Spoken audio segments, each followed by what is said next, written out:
Good evening and welcome back to the Georgia Show. We are delighted to have you with us. We welcome back all our viewers across all our syndicated partners and the universe of the internet that watches us, and it continues to grow. So we thank you for that.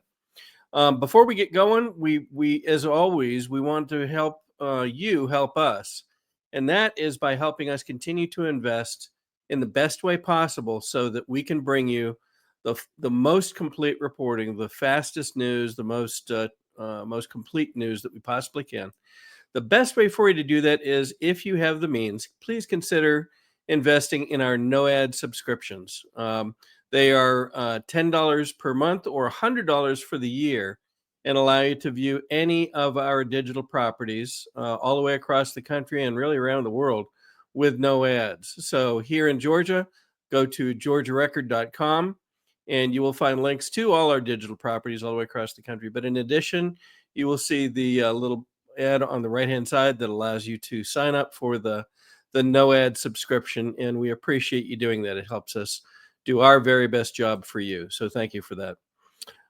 Tonight, we're going to talk about two main elements. One is the fascinating and very concerning discovery of apparently hundreds of illegals working at a Hyundai plant over in Rome, Georgia, or near Rome, Georgia.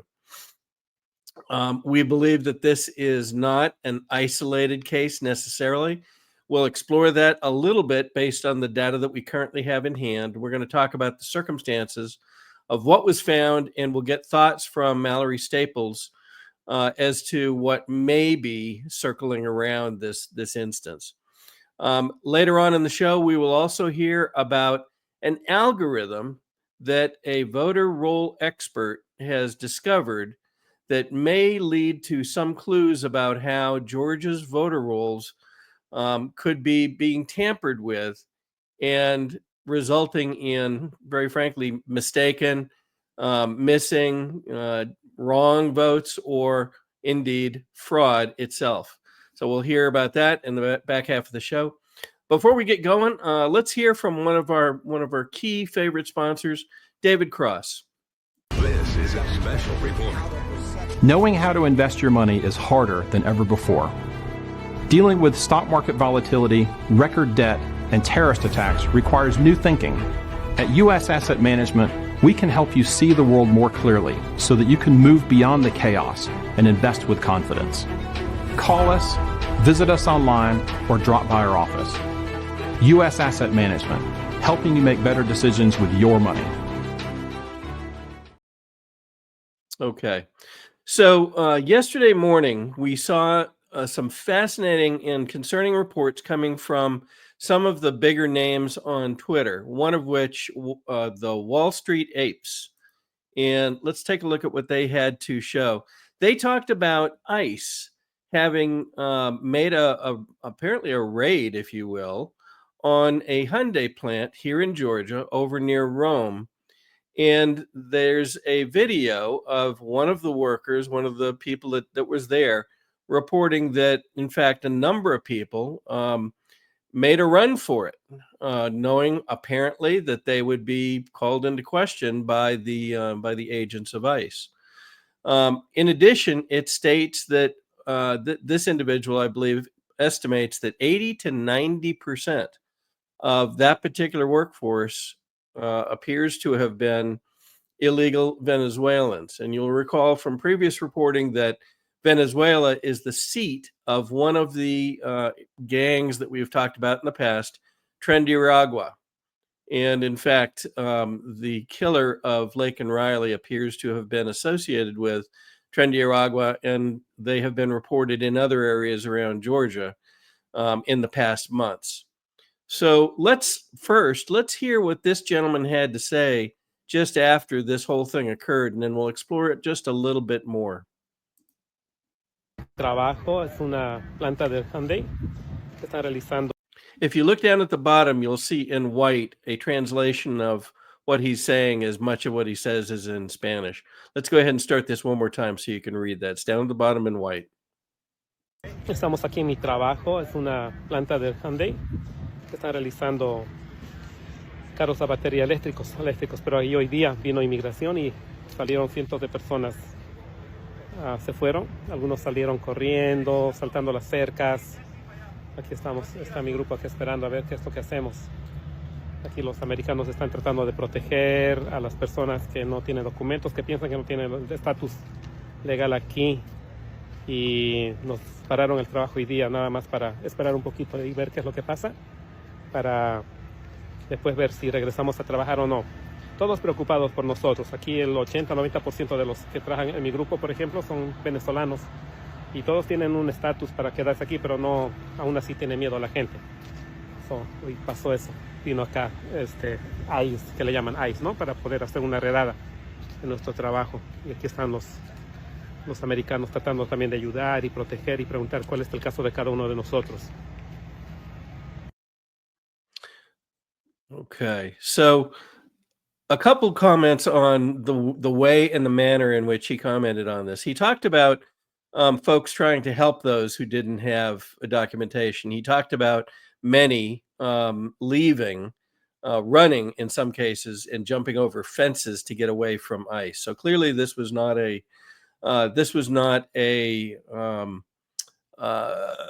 a friendly call, and was not perceived as a good thing by those who apparently were not here at the at the good graces of the American government. So what does this all mean? Well, we got a hint of part of that very shortly after that last post came out.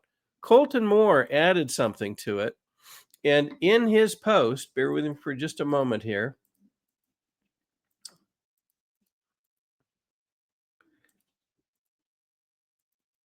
His question was, are those rural workforce housing grants paying for their shelter? And when many saw this, the question surrounding this became much more broad. So this is not a case of a few people sneaking in and getting hired by a Hyundai plant, apparently. And think through that. I mean, we're talking about apparently dozens, perhaps hundreds, according to this gentleman, of folks that had been hired and are working at a Hyundai plant, and yet they don't appear to be legal. Most folks that have a job or have people in their family that have a job will recall that as part of the hiring process, you normally have to fill out what's called an I-9. An I-9 is a document which is filed with the U.S. government that proves that you're a citizen and are capable of working in the United States. And so the question now becomes, well, how were dozens or hundreds, perhaps, of illegal aliens, apparently, hired, if not without complying with the I-9 process, which would have shown that they could not, in fact, work? Well, that's an open question as we stand here. In addition, we're not talking about a small enterprise. We're going to show in a few minutes just how broad Hyundai is, but we're talking about hundreds of millions, and in fact, overall, billions of dollars of investment in Georgia at the behest of Governor Kemp and others in Georgia state government over the past few years. So the question that Senator Moore poses becomes perhaps a bit more concerning. In other words, the question is, are we providing, we as taxpayers and residents of Georgia, are we in fact footing part of the bill for folks that shouldn't be working here in the first place? And if so, how is it possible that this got put in place? Well, we'll cover a few things here, and then we're going to go to a discussion that I had today with Mallory Staples, the director of the Georgia Freedom Caucus. Mallory and her team had some very direct comments regarding all of these circumstances, and I wanted to give her a chance to reiterate those and explain her observations about what's happened here and what's been uncovered. Let's remember that just a year ago, Governor Brian Kemp was giving a victory lap to Hyundai for their investment in Georgia, and in fact labeled February 26th Hyundai Day at the state capitol. So isn't it ironic that essentially 1 year later, we are discovering that Hyundai, least the plant in nearby Rome, appears to be using illegal immigrants as part of their labor force. How much? We don't know. But I suspect that with the help of our research teams across Georgia, we will eventually find out. Keep in mind, too, that many of the agenda items over the past years have talked about positioning Georgia as the #1 state for business. And in fact, here's an announcement going back to last year talking about what we believe is this location that is a joint plant between Hyundai and SK, a company called SK, that's abbreviated, we believe, and the fact that they'll be investing to build battery-powered or electric vehicle components and so forth in this location. The question now becomes, did anybody suspect or know, going back at this point, that the labor force would be made up, it sounds like in part, of illegal aliens? Well, we note, and we'll come back to this in a few minutes, but we note that there's been a lot of discussion, a lot of announcements, and some laws that have been put in place over the last couple, 3 years that talk about Georgia's workforce. And they seem to use that word very specifically and use it over and over again. And we'll talk more about that in a few minutes. But let's go to the dialogue that we had with Mallory Staples earlier today and listen to her take on all of this. Let's put it that way. Okay. You're there. You're parked. All right. All right. Welcome back. We are delighted to be joined by Mallory Staples, director of the Georgia Freedom Caucus. And given what's happened in the last 24 hours, we wanted to get Mallory's thoughts on Hyundai and the drama that surrounded Hyundai in the last day. So, Mallory, thank you for joining us.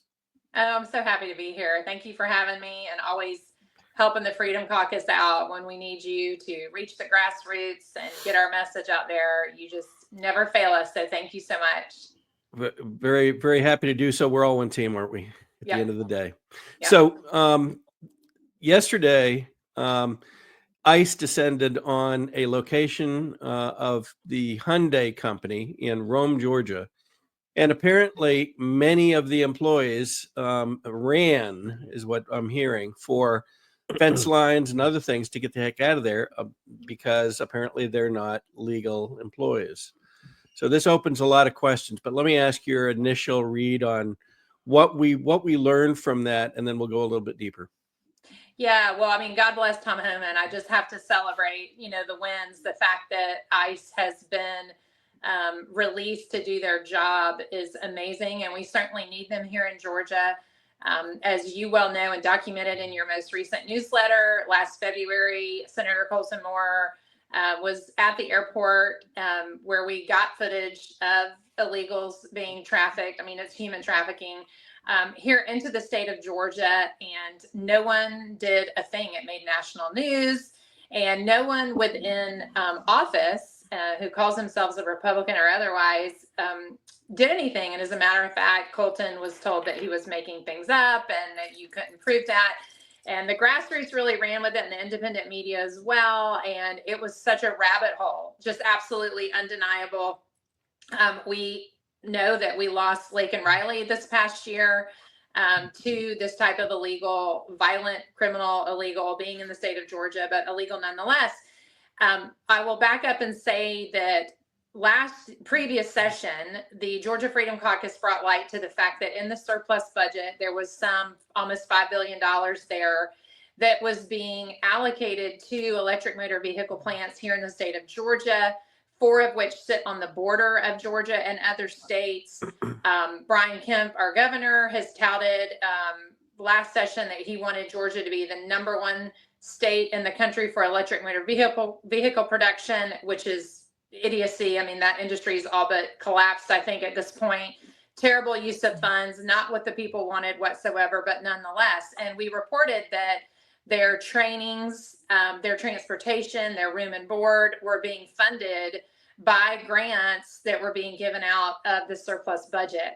So again, nobody really paid any attention outside of the grassroots, certainly not our elected officials, to take action or do anything about that, investigate it, drill down, get answers, stop it from happening.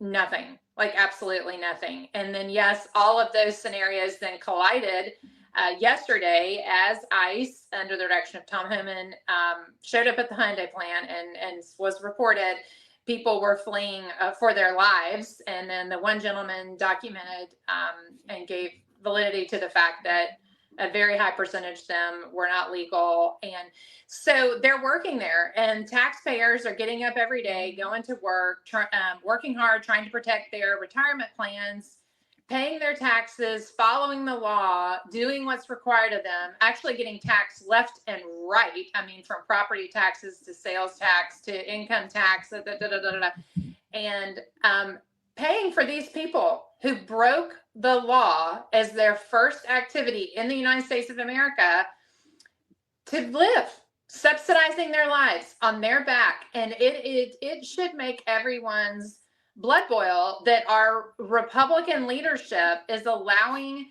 this kind of thing to happen. It is known. It is not something that they can play dumb on. And, the people have had it, and we're just at a point where we have to have justice. We have to see consequences for the misuse, the thievery, the actual stealing of money from the citizens, period. And then to be used for things that are unlawful. They are breaking the law. And let me say that again. Our elected officials are breaking the law, and they don't mind doing it. We very much saw that at the behest of John Burns, a sitting senator, Colton Moore, which you have covered extensively, was assaulted and arrested. I mean, this is, what world do we live in? I mean, I'm grateful for the exposure, but I'm fed up with it, and so are your listeners and Georgians, all Americans. I mean, everything coming out of DC. I mean, this is the climate to get to the bottom of this stuff, and there to be consequences and justice, and for the law to be upheld. And I certainly hope somebody does something about what is happening, and the people are going to have to demand it. Well, I think in part we're doing that now. You mentioned when some of these earlier things came out with Colton and the lack of attention, the lack of reaction and response, there was, we didn't have as much visibility perhaps as was needed. I'll tell you what, this now appears to be making national news. People are sensitized to this. They realize this is part and parcel of the initiatives that Trump promised. And as a matter of fact, I was asked last week by someone that was working on a story with me, when do you think that what we're seeing happen in Washington will reach Georgia? And I said, I don't know why, but I'm sure it will, because of the myriad of things we've uncovered in Georgia that demand action. This is just the latest one of them. When you think about, here's a Hyundai plant, it's a recognized employer. Every time that myself or members of my family have gone and gotten a job, they have to fill out paperwork. I believe it's called an I-9 that proves that they have citizenship. And yet you wonder, how is it that someone like Hyundai, with what are reported to be in this group that ran 80 to 90% illegal, and they specified Venezuelans, which is even perhaps more troubling. How is it possible they would have this number of employees, and yet they somehow appear to have circumvented or ignored the I-9 process? Do we have any feedback from your contacts yet on that? No, I mean, high level, yes. It's a lack of accountability. And when you have a elected body that runs on the Chamber of Commerce funding, then this is what you get, because that's all they care about is the bottom line. So it's the rules for thee, but not for me kind of thing. So large corporations, the public-private partnership, which is actually socialism, they get special treatment. The mom and pop joint, is not going to get the look the other way that these large companies do, who fund campaigns and are chamber babies. They are going to get special treatment. And that there is no way that if that percentage is true, 80 to 90% that you do not have your workers documented, you cannot pull that off without somebody knowingly looking the other way. You just can't. And that's why Trump is firing all these federal workers. And that's what you're seeing on the national level. People that have looked the other way, that have allowed for the thievery of the American people and Georgians like this.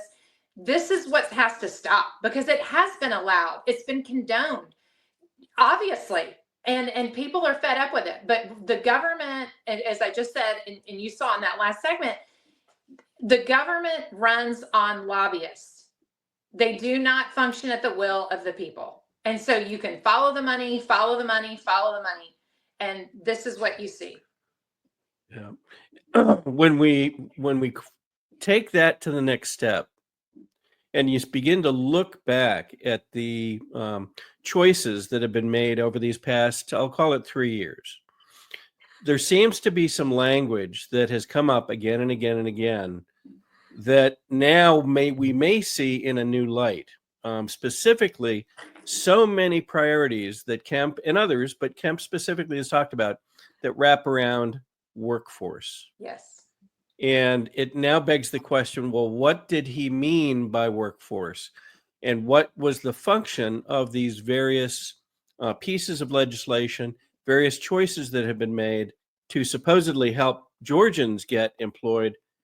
But was that the real agenda? Do you give us your thoughts there, if you could? Well, and these are just my thoughts, but like the Eggs and Issues breakfast that's done every year that is sponsored by the chamber, which every single person of any influence in the government is there at the chamber event, and the governor is always top tier on that ticket.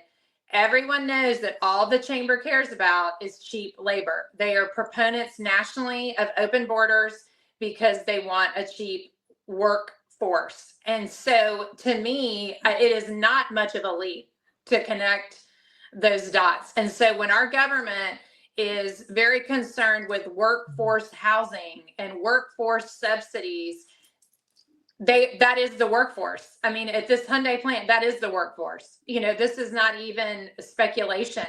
And the taxpayers should be furious. They should absolutely be furious. And until the pressure on these elected officials from their constituents does not rival that of the checks that are written from these companies and lobbyists and the chamber, then in chamber representatives, then we're going to continue to see this. So that's what has to happen, is the people have to stand up and say, no, sir, no, ma'am, not with my dollar. And you better vote the way we're telling you to vote. And it has to be exposed, because they're just carrying the water for the illegal, the chamber is for illegals coming in to run their businesses and make them a whole bunch of money. Yep.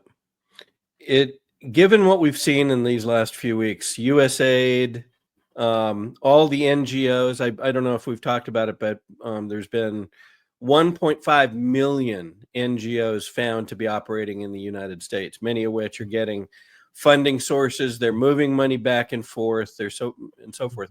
We haven't even really explored that in this context yet. But it feels so far, people are reporting that this feels so much like what Elon and others have uncovered at the national level. It again is folks making decisions, often based around money movement, that benefit what we used to call special interests, but now we're basically talking about nefarious actors that are using or ignoring laws in their favor and against the people of the, in this case, the people of Georgia. So do you feel like this is the first break in the dam? Is there more behind this, do you suspect? And where might it come from, do you think? I think there's billions behind it, and I'm glad for the dam breaking. People need to know. I mean, the Herculean effort that we have to put forward as the Freedom Caucus to get data from the budget office is beyond what I can even explain. To get any, as elected officials, for them to get details on how this money is appropriated and spent and held and slush fund and rainy day fund and all this it's painful. They do not want the people to know what they are doing with the money, even the elected officials in some cases, like Freedom Caucus. So it is very hard. But yes, I think when you look at the data, the growth of our budget here in Georgia, the lack of attendance to the proper roles of government, like roads and bridges and things like that, yet we've got this massive surplus fund. We've got debt that we're carrying. We're servicing debt. It's not for a state that should be flush and running very healthily. You're seeing so much fiscal irresponsibility, and that is a red flag for corruption and financial waste. And I think, I think this is just the beginning. You brought up budget. We're going to invite you back to have a discussion about the budget in the coming days, because there seem to be some really odd things in there. You mentioned a surplus. We are running, it appears, what is it, 16 or 17 billion dollars in unallocated funds that are just there as a stopgap, if you will, an emergency fund sort of. They have special names for it. But more importantly, we're also running about $8 billion in debt that many people don't even know about. And the carrying cost for that debt seems exorbitant. We'll talk about that again in a future segment, but would like your thoughts and your team's thoughts on that, because if I were to compare that to families' finances, it doesn't seem to make a lot of sense. No, it doesn't. I suspect that the Georgia Freedom Caucus is going to be central in this argument as we go forward. You know, as we've seen in the past, many of the legislatures are going to stick their head back in their shell and go off and probably concentrate on whatever Kemp tells them to concentrate on. Tell folks how they can best follow you, because I think the Georgia Freedom Caucus's voice is going to be critical in the coming days as more of this comes out. Yes, I'd appreciate it. It's Mallory Staples. I'm on X, I'm on Instagram, I'm on Facebook. I publish there my Substack newsletter, Under the Dome, which I would implore everyone to subscribe to. You can either go directly to Substack if you operate that app. Otherwise, you'll see it linked in my profiles on those other platforms. And stay in touch with me. We will let you know what's happening.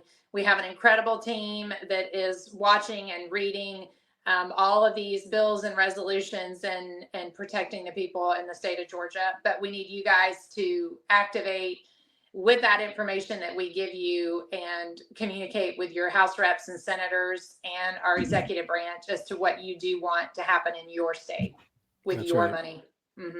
Now that this and other problems have come home to roost here in Georgia, it's time for folks to stop sitting back and hoping somebody else is going to act on it. And they, the people, reach out to your elected officials and let them know you're watching, and you're going to hold them individually accountable for what they do or don't do as this continues to emerge. One final thought, given the time that we're at, in this coming weekend, many of the counties around Georgia will be holding precinct caucuses for folks to have the opportunity to take an entry level leadership role in their GOPs. We are hearing that there are some moves afoot by people that would call themselves Republicans, but probably are not, in order to take control of some of these counties. We would ask that everybody that can look up your local GOP office, find out when your precinct caucus is coming up, attend that and offer your services, or at least get involved to become a delegate in the county, district, and state conventions coming up in the next 3 months. So again, time is here for involvement. We ask for that. Yes, I agree. 100%. Get out there, govern yourselves. That's exactly right. It kind of as we're supposed to. Yeah. Mallory, thank you so much for the time this morning. We will look forward to further updates as you learn more. And thank you again to the entire team. Thank you, Bill. Have a great day. So great session with Mallory earlier today. You can tell that this is an important issue. You can tell by the tone in our voices as we go through this. This has uncovered something that is drastically concerning. And let's talk through this for a minute. I'm going to go through a few pieces, And the way that I think of this is I normally think of questions that would lead to the kind of thinking that you might need to consider as you uncover more of the data. So back to here, Kemp has been portraying Hyundai as this wonderful partner across Georgia. Now, are you aware that Hyundai has invested and is investing billions with a B in their plants and their initiative in Georgia? And we have been doing things to facilitate that and to draw them in. And I will defer to the Freedom Caucus and others to go through the details of all of that. But as Mallory mentioned, it looks like it includes things like helping subsidize training and transportation, and perhaps the tax base and tax advantages for companies to move here. If that's being used to incent illegal aliens to come to Georgia, how does that make us feel? Here's another example of Kemp meeting with one of the leaders of Hyundai and taking a victory lap for the relationship with Hyundai here in Georgia. Now we're not saying that Hyundai is the only company that needs to be looked at, and I think that's the stage we're at now. Is it reasonable to assume that this problem, if in fact these are illegal aliens, that this problem exists only in one location, in one plant, if you will? Or is this a broader, maybe a strategy, if you want to call it that? So here's a map that gives you an idea of some of the larger, both existing and planned plants in Georgia. You can see the Hyundai and SK plant. That's up. That's the location we've spoken of so far in this broadcast. That's up between Georgia and Cartersville. You've got another Hyundai plant that is down near Savannah that appears to be actually bigger, probably one of the biggest Hyundai has. Then you have Freyr there in the western part of the state, and Rivian, which had put their plans on hold and appears to be starting up again now. Is this notion of using inappropriate, illegal aliens as labor, is this something that these companies too are considering? We don't know. But I believe with the help of folks who are doing wonderful research all the way across Georgia, we will find out. And I believe that the folks like Tom Homan and others may already know some of this and may be preparing to act on it. We, again, don't know, but we will stay abreast of those developments as they happen to occur. But it does bode the question, is this possibly part of a plan? Again, we talk about the notion of, incentivizing workforce talent, workforce housing, rural workforce, housing at an affordable level. Well, how do you explain that when most people's children, their kids, even their grown kids, are having trouble affording their own homes, and yet we're investing in this, these workforce housing developments or housing projects? It sounds like a nice thing. It sounds just like USAID. Oh, we're helping take care of and feeding people around the world. But haven't we found in the last couple of weeks that that's the last thing that USAID has been doing?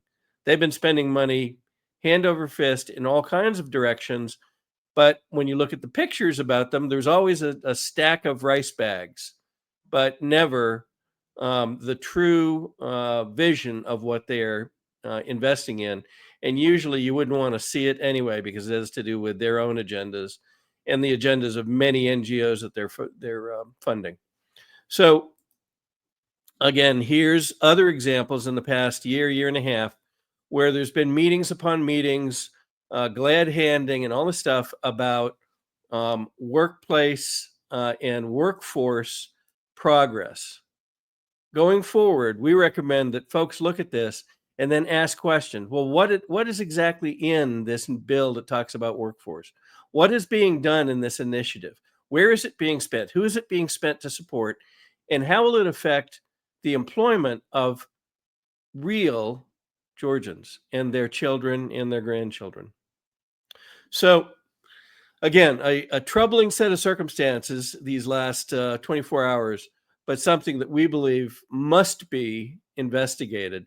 And we can't help but remember something that Kemp did a couple of years ago, which we were going to play and show you. And again, we wonder, what's changed between when he recorded this and what's going on now. Kemp, I'm so conservative. I blow up government spending. I own guns that no one's taking away.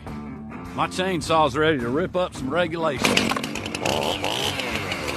I got a big truck, just in case I need to round up criminal illegals and take them home myself. Yep, I just said that. I'm Brian Kemp. If you want a politically incorrect conservative, that's me. Well, maybe he did say it. If I need to round up some illegal aliens and take them home myself. Perhaps he meant something other than what people assumed he meant. We don't know. We'll be back in just a moment. Let's hear from one of our key sponsors.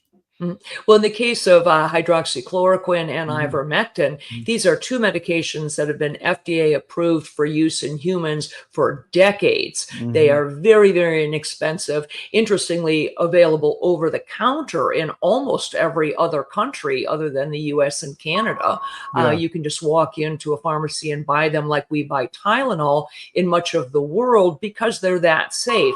And we've known for decades that ivermectin has very strong antiviral properties. It has anti-inflammatory properties, and both ivermectin and hydroxychloroquine are what we call zinc ionophores. They help to move zinc from the bloodstream into the cell, which is where it needs to be in order to fight off a virus.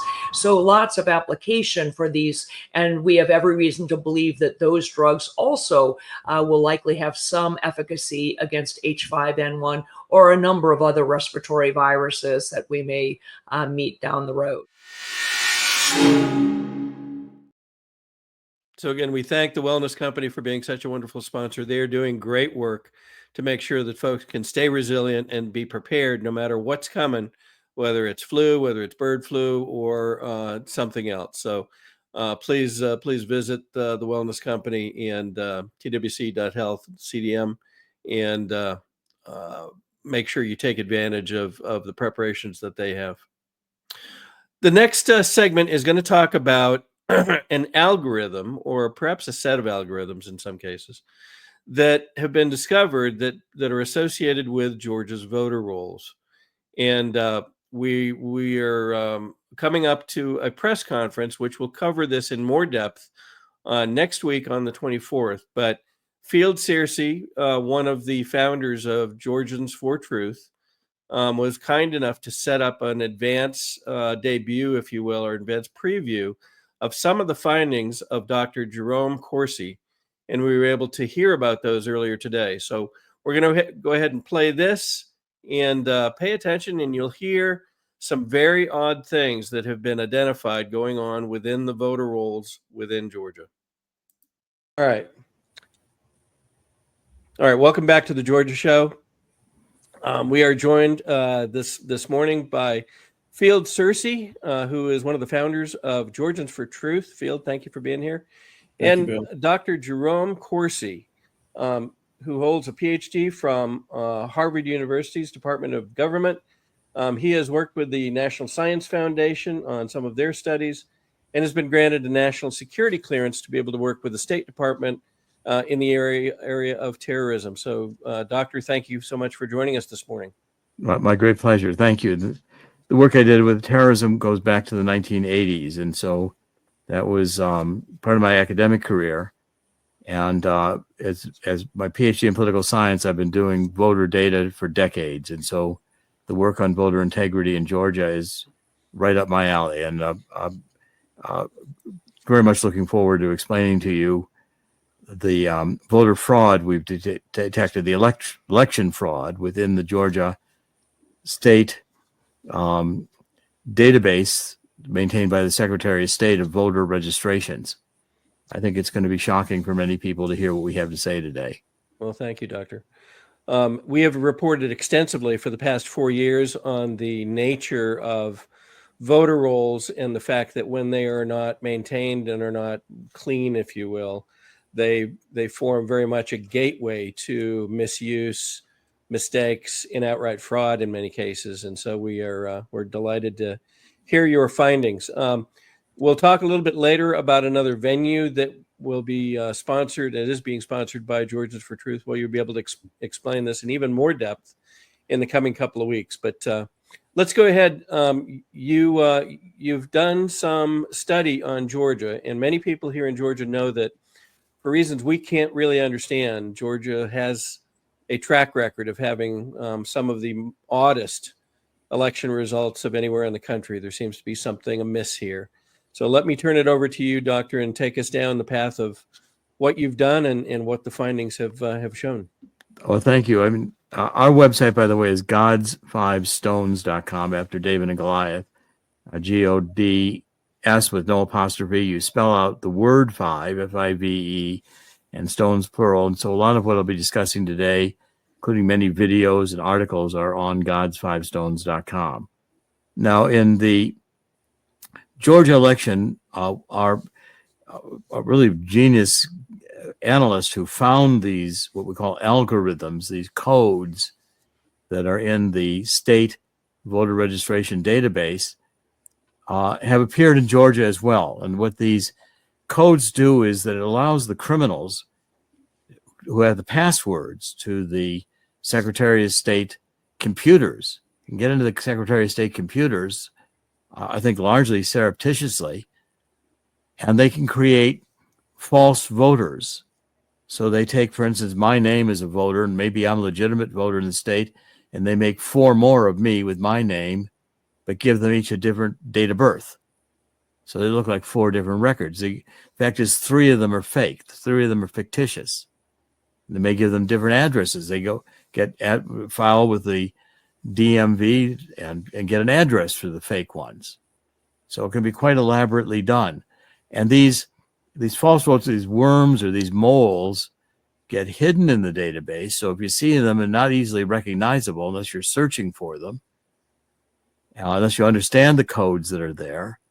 And so they're available to be picked up and voted by the criminals in a mail-in ballot scheme to win an election. And since they get each one of the 4 Jerome Corsis gets a separate state ID to vote, they look like legitimate votes. So what happens is the criminals will say, look, well, we need 10,000 votes to win this election. So we get 10,000 requests for mail-in ballots from the fictitious voters, and those get made up in the computer. Fraud occurs in the computer because you don't actually mail a ballot to somebody who's fictitious, but you run it through the computer and then you run it through the tabulator machine, you print it out, and because the numbers match, the number on the ballot matches the number of the person requested, even though it's all fake, it looks legitimate and it gets counted. And we call these fake votes clones because they're duplicates off of the one original. Mm-hmm.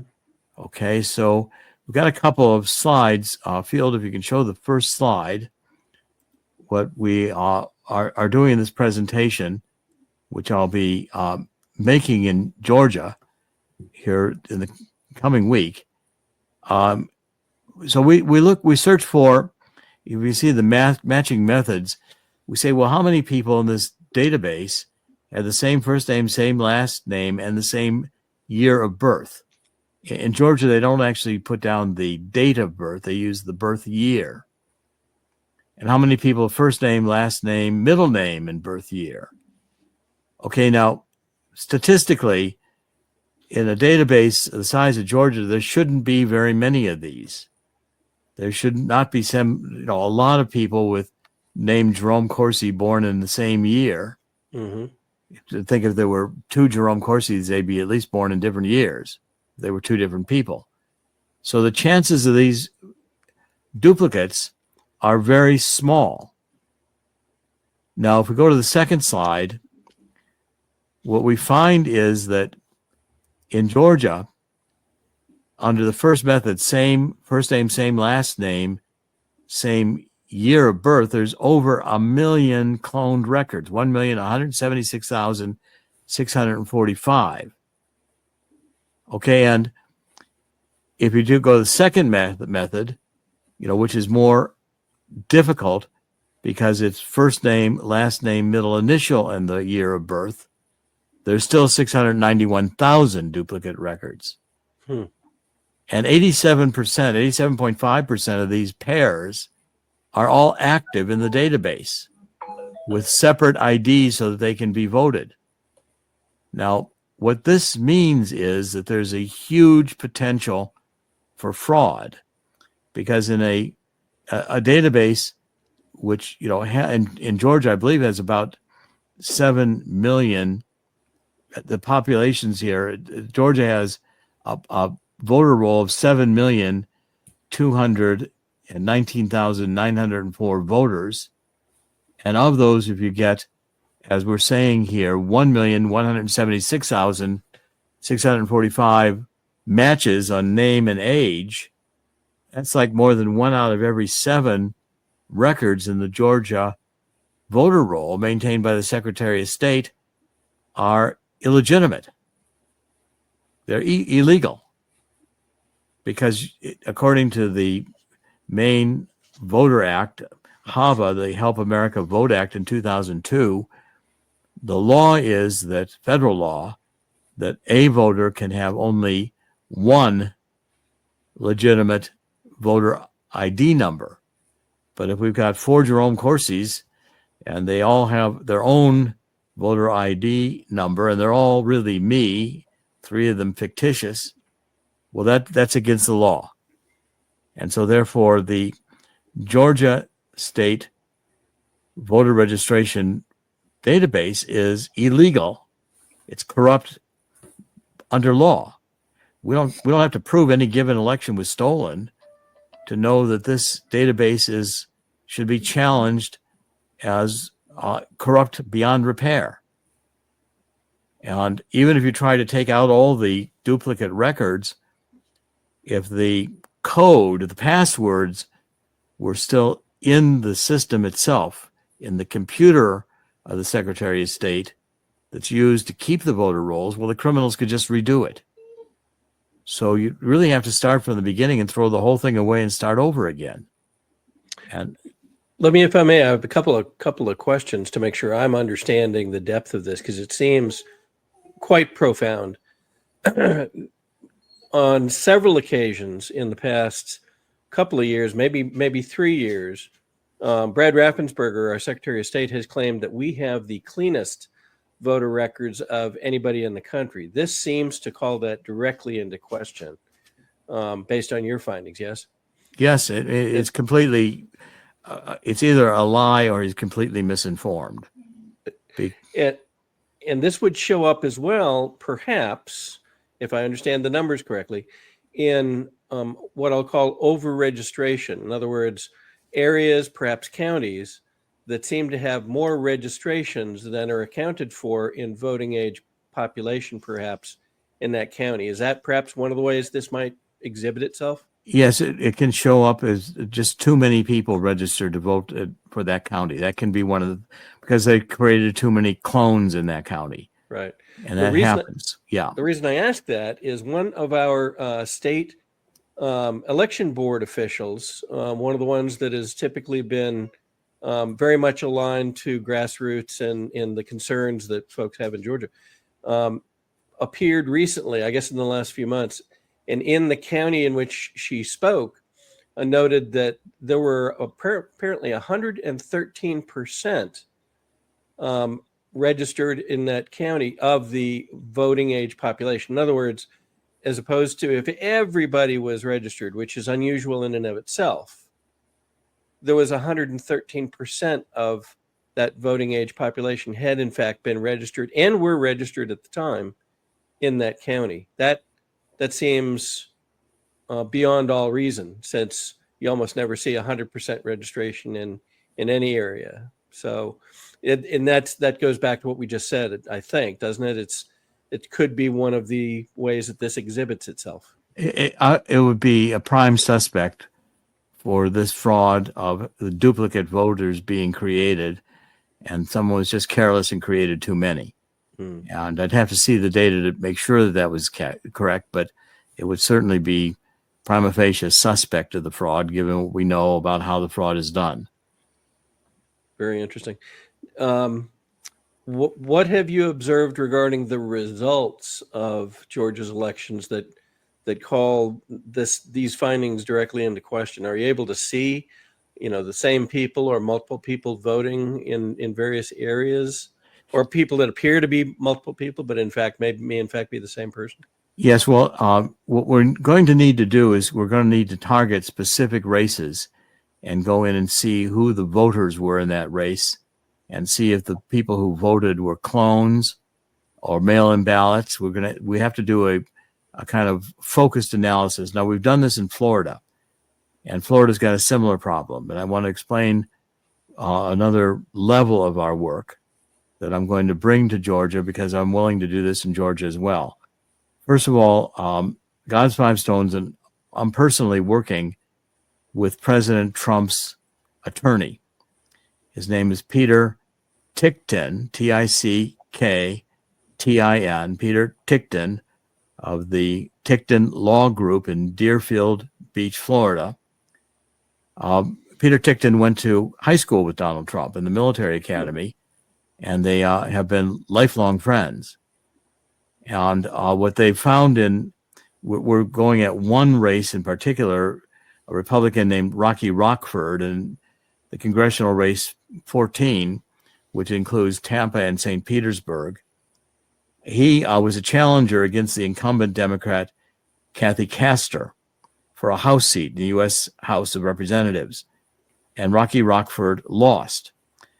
But the problem was that prior to the election day on September 9th, 2024, so about 2 months before the election in November 2024, there were almost 200,000 requests for mail-in ballots that were defective, because these ballots, under Florida law, the statewide vote-by-mail ballot request has to have either a driver's license listed or the last 4 digits of a social security number. And when both are blank, these are they call them no ballot requests for mail-in ballot. Well, there were 200,000 no requests for ballots in the county in which Rocky Rockford lost. Okay, and those came in September 9th in an election where the mail-in ballots tipped the balance for Kathy Castor to win. Now, what we're doing is we are looking at the number of duplicate in Florida, and Florida has close again to 1 million duplicates.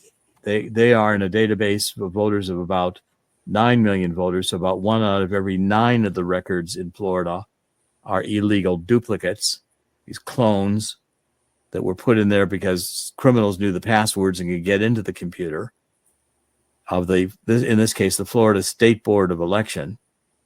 And so now what we're doing is we're canvassing and finding out that many of these, we think enough to turn the election, of these no requests were fraudulent, people who didn't exist, because the vast majority of these no ballots were still sent to the county to be counted as real votes, even though they were illegal. Mm-hmm.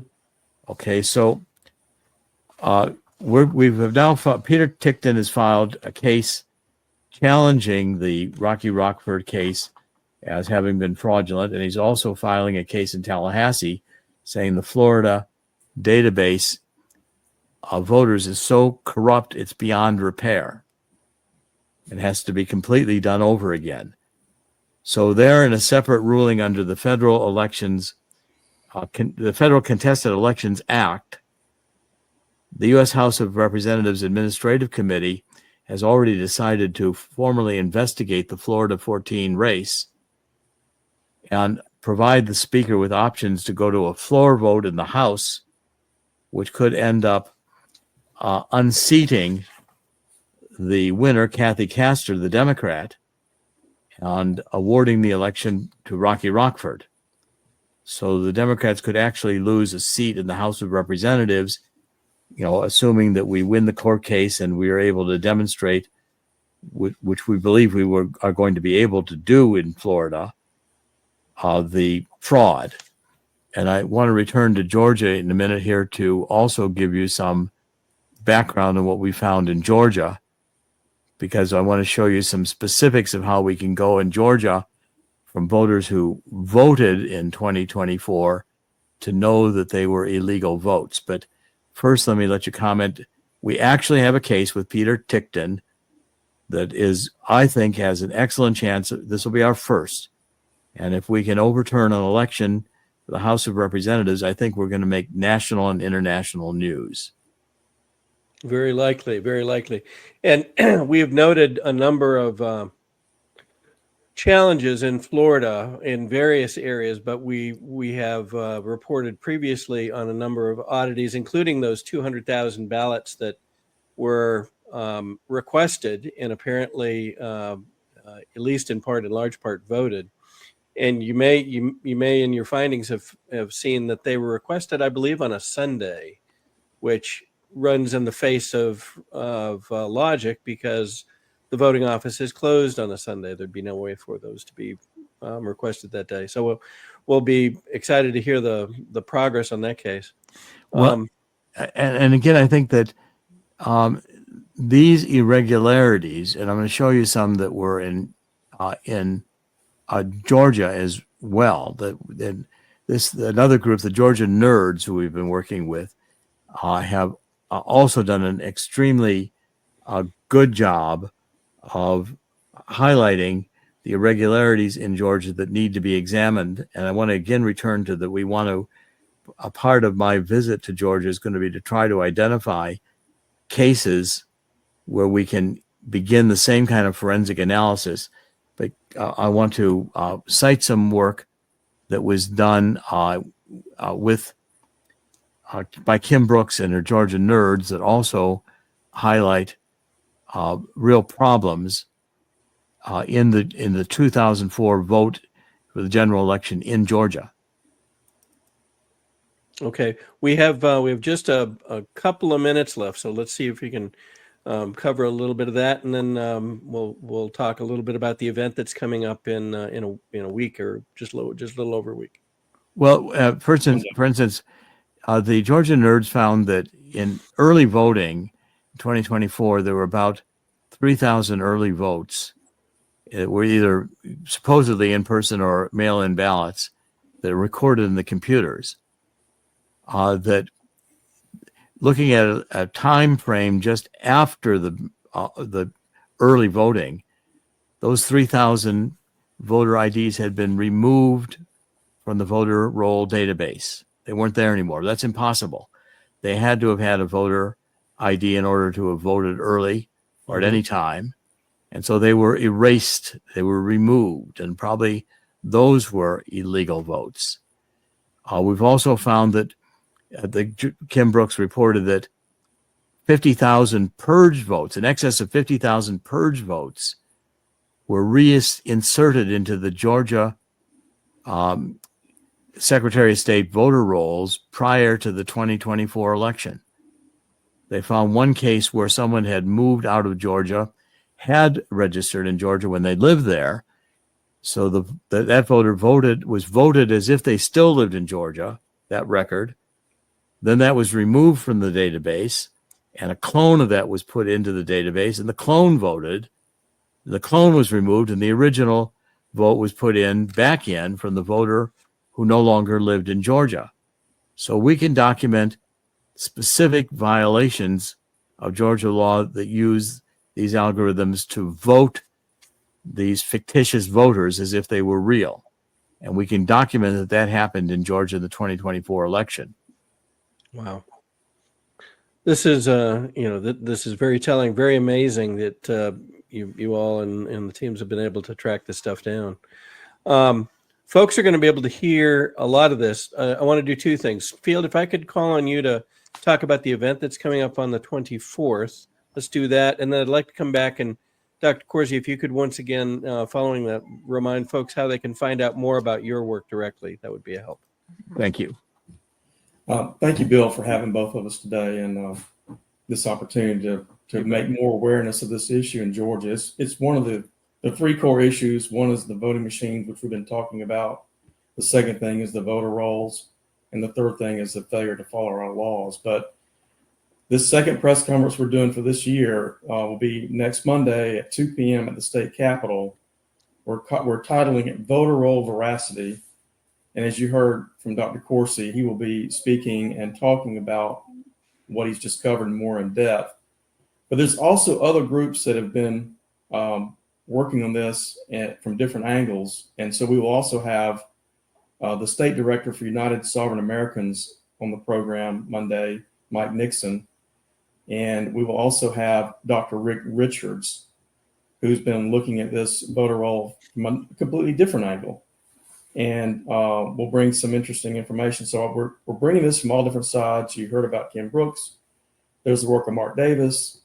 There's so many that have been working on this that we've had on the program on our presses before, but we wanted to get Dr. Corsi and United Sovereigns as well as Rick Richards in this presser this coming Monday and try to make awareness to the legislators.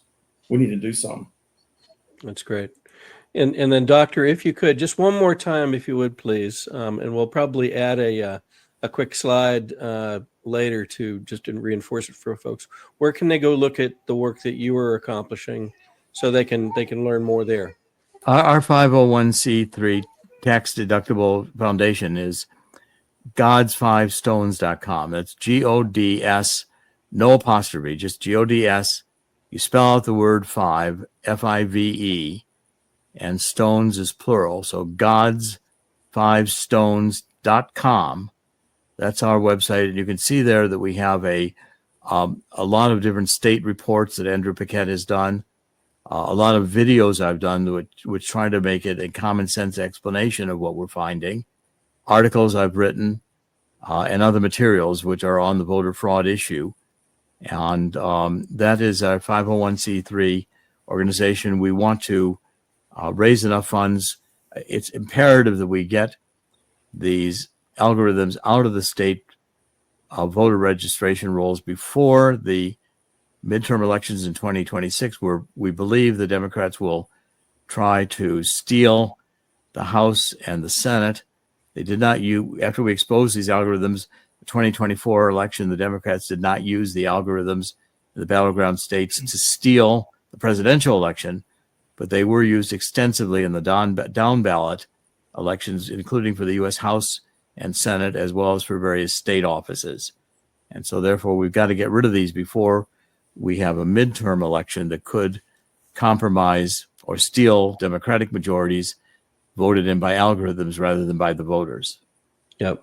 It is notable that here in Georgia, we did lose two state Republican seats, quite surprisingly, given the tone of the country in Georgia in the lead up to the elections. As you noted, President Trump won the state by 115,000 votes, I think, which was thinner than many people expected. But the fact that we lost a couple of conservative seats was surprising to many. So we look forward to the event coming up on the 24th. We hope to be there to be able to cover it, and we will be excited to hear the other findings that come out then, and as you go through the coming steps with the cases that you've talked about. Thank you both, Doctor. Thank you, Field. Thank you for being here. Thank you.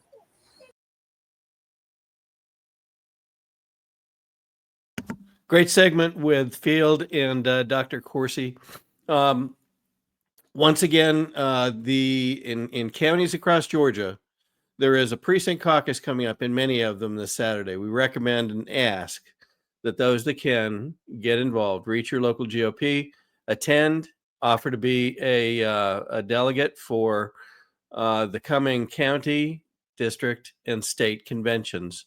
And this will help ensure that real grassroots, real patriots can be in leadership positions across the GOP as we go through this important time in the party here in Georgia. Lastly, beginning tomorrow and Friday, you will see reporting on CDM, rumble.com/CDM, and you will see CPAC. So we will have much of the team at CPAC reporting and interviewing many of the attendees.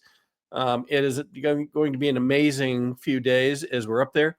And we can't really predict all the different things we're going to get a chance to discuss, but I guarantee it will be very interesting. So please join us for that. And we will see you again on the Georgia show coming up this Sunday. So thank you again. We will see you soon.